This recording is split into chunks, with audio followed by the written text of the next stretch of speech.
शाबाश से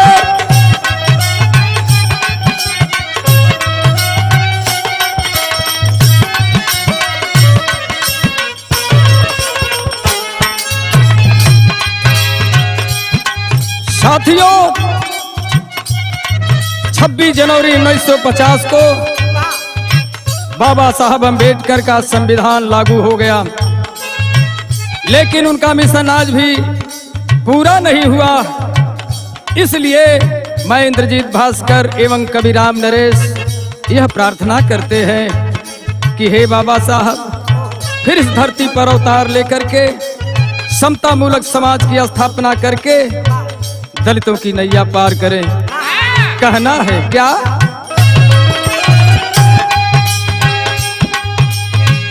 दुखियन दलितावन के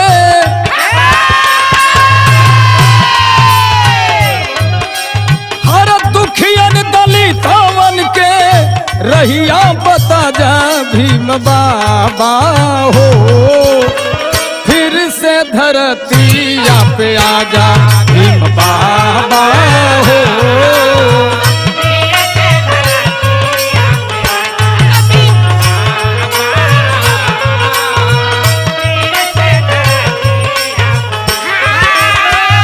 दुखियन दलितावन के रहिया बता जा भीम बाबा हो, फिर से धरतिया पे आजा।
मटिया में मिल गई तुहरो सपनवा जियो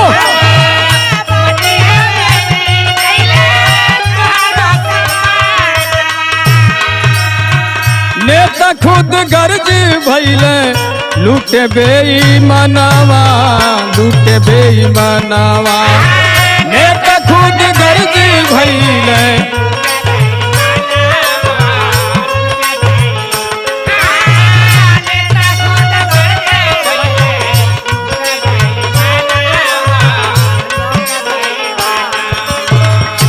साथियों, आज बाबा साहब की कृपा से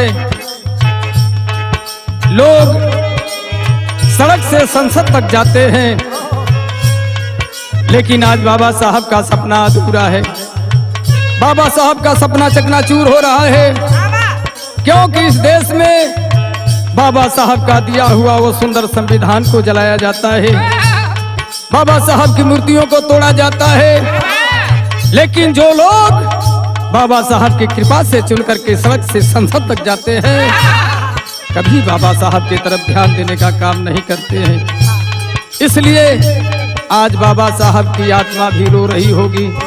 कहना है डुबती नवारिया के, डुबती नवारिया के, डुबती नवारिया के परवा लगा जा भीम बाबा हो, फिर से धरतिया पे आजा भीम बाबा हो, फिर से धरतिया पे आजा।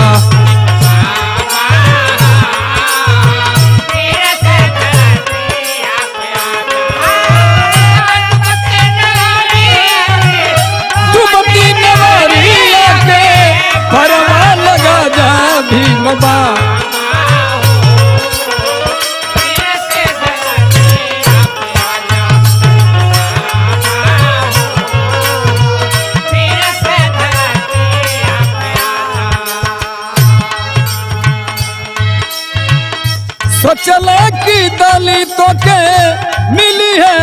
ससनवा।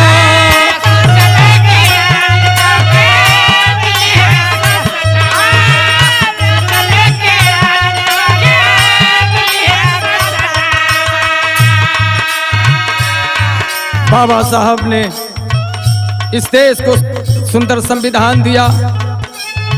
बाबा साहब समता मूलक समाज की स्थापना करना चाहते थे, इस देश में समता मूलक समाज हो। लेकिन आज कैसी गैर बराबरी इस देश में है, इसीलिए बाबा साहब का सपना चकनाचूर हो रहा है। कहना है, सोचला कि दलितों के मिली है ससनवा।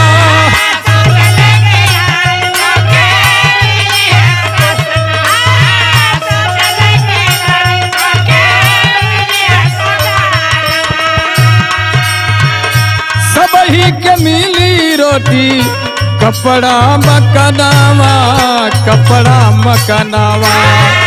सबही के मिली रोटी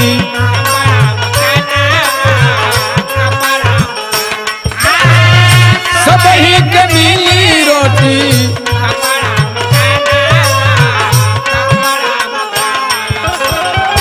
तोहरे सपनावा के हर तोहरे सपनावा के उठेला जनाजा भीम बाबा हो। फिर से धरतिया पे आजा भीम बाबा हो।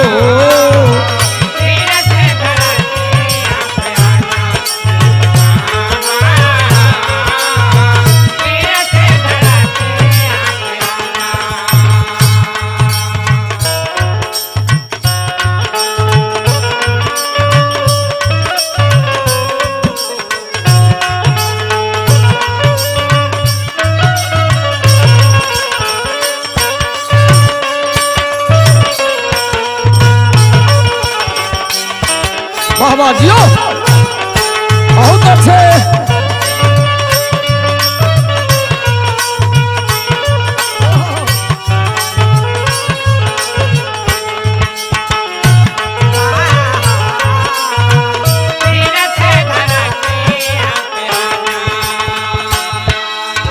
इतना ही नहीं, बाबा साहब और सपना देखे थे कि देश में शिक्षा की व्यवस्था एक हो, सब लोग शिक्षित हो। लेकिन आज कैसी समाज में, इस देश में कैसी व्यवस्था है शिक्षा की, दोहरी तेहरी व्यवस्था है। एक गरीब का बेटा प्राथमिक विद्यालय में पढ़ने जाता है, एक अमीर के बेटे बड़े बड़े कॉन्वेंट में उनका एडमिशन होता है। गरीब का बेटा कभी उस कॉन्वेंट में नहीं पढ़ सकता है। कैसी व्यवस्था है देश में शिक्षा की। इसलिए इस लाइन में कवि का संकेत है, शिक्षा समान होई मिली है नौकरिया। शिक्षा समान होई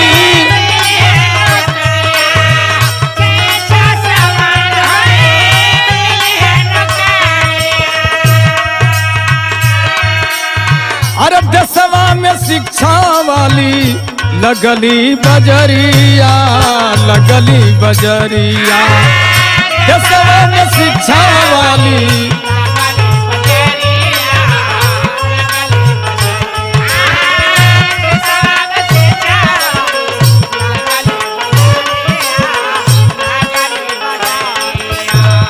आज शिक्षा पैसे पे बिक रही है। एक गरीब का बेटा प्राथमिक विद्यालय में पढ़ने जाता है, बड़े बड़े अमीरों के बेटे बड़े बड़े कॉन्वेंट में उनका एडमिशन होता है।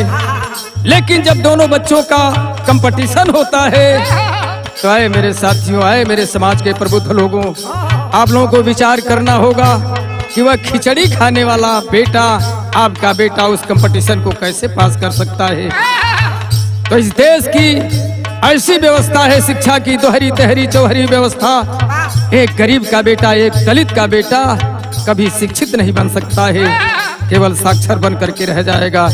इसलिए हमारे समाज के प्रबुद्ध लोगों को विचार करना होगा, आवाज उठाना होगा, ताकि ये दोहरी तेहरी व्यवस्था खत्म हो।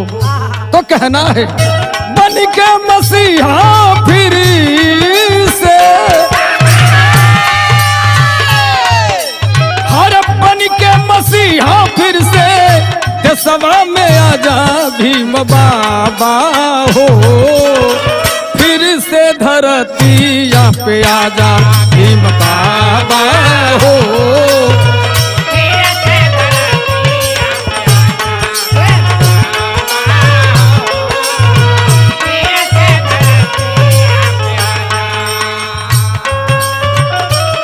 बाबाजियो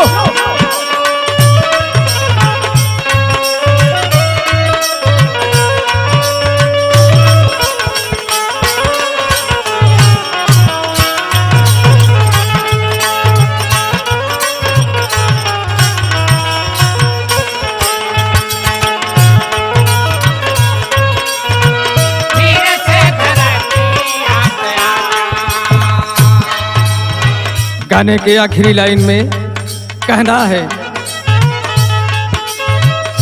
बिहारी गणेश जी के ये यार मनवा, बिहारी गणेश जी के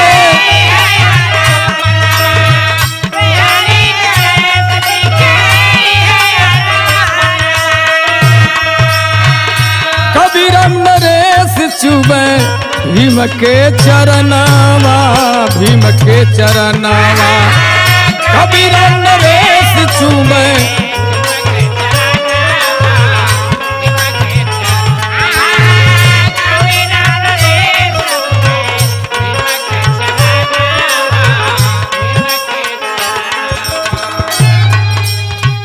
इंद्रजीत बिंद्रा जी के,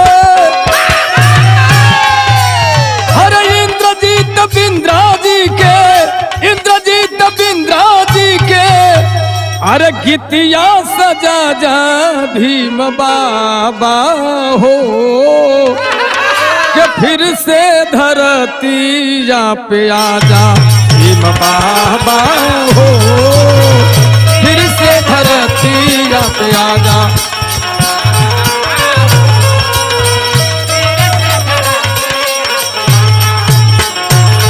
जो फिर से धरतिया पे आजा भीम बाबा हो, फिर से धरतिया पे आजा।